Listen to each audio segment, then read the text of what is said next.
My name is Mae Bobrin, and I'm a Board Certified Behavior Analyst with DiNovi and Associates. I'd like to talk about stimulus generalization and marketing.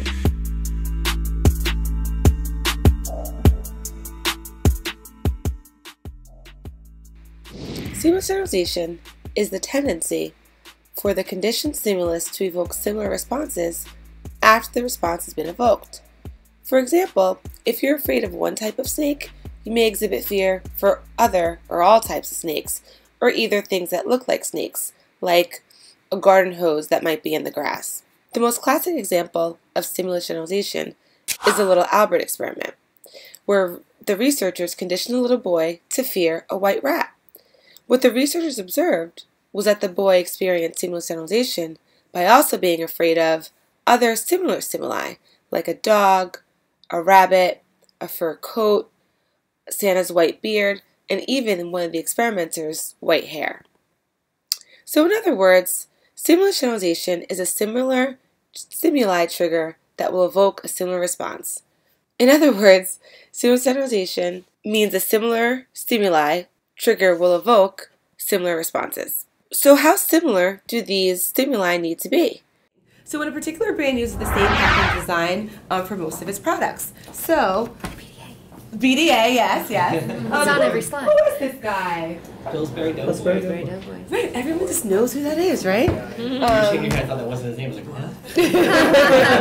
like, So, whether it's the box of funfetti, or it's the box of red velvet cake, or the toaster strudel, or like the chocolate chip break apart cookies, or the cinnamon buns, or whatever the case is, he's always right there. The logo's on there, the Pillsbury Doughboy's on everything, so that as soon as you, once you see the brand, if you, let's say you do the funfetti cupcakes and you're a big fan of that, once you see that little guy on something else, you're like, you know what, this probably isn't bad either, and you're gonna grab it up, and so that's program common stimuli. Exactly. So that's why people in marketing do it. Yeah. The other thing that people do often is the knockoff.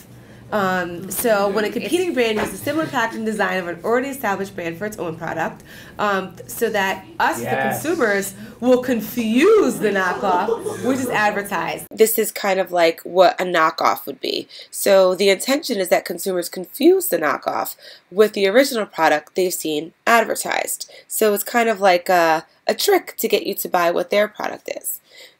So let's look at a couple of examples. So we have two markers here. One says Sharpie and the other, it looks like it says Skirple. So with these two markers, although when you pronounce them they sound very differently, but they look a lot the same. The other is Arm & Hatchet baking soda versus Arm & Hammer baking soda. Again, the packages look really, really similar, but they are indeed two different products. So on a different level, which is different, but what I'm trying to do with the Hacking Human Behavior shirt is I took out factors within the seal. There's no name in it. I took out multiple things so that way it's not proprietary. It's not about Brett Dinner Associates. It's about, but it still has similar factors. So I purposely did that to get away from it being about the company, but being about the science. Because we already have the brand, so now I want to pair the yellow circle without all the details in it, and then start making it about the concept, which is hacking behavior, rather than the company. So interesting. I love it. You're noting those as critical features of the sealness. The sealness. Which is where we're gonna go next. Like so okay instead of overlay. Yeah, no, they're really funny. They really are. So it's a marketing tactic to try to transfer stimulus control. So what you already feel about Sharpie, what you feel about Oil of Olay, what you feel about Capri Sun and Arm & Hammer,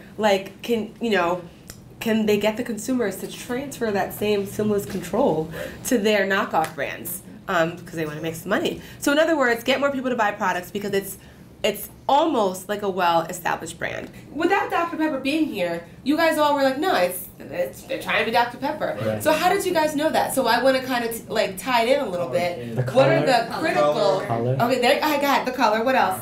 The medical title.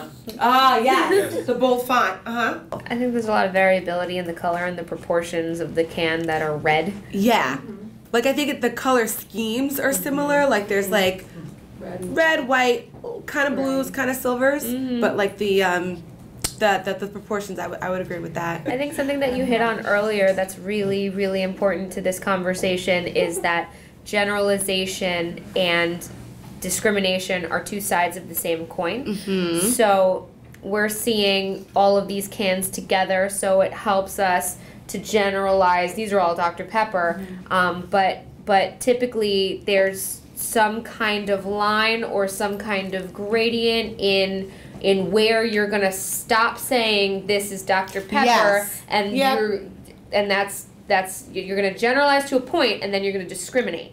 And where that line is, it might be different for No everyone. longer Dr. Pepper, now Dr. Strapper. Right, this is a different thing. This is, I'm discriminating that, Yes. and I'm generalizing this. So I think that, when we're talking about training to generalization, teaching to generalization, consider those boundaries and things like that. And it's relevant here, like where would you discriminate versus generalize that this is Dr. Pepper. So we can see that seamless generalization is definitely a marketing tactic that's used by lots of different companies.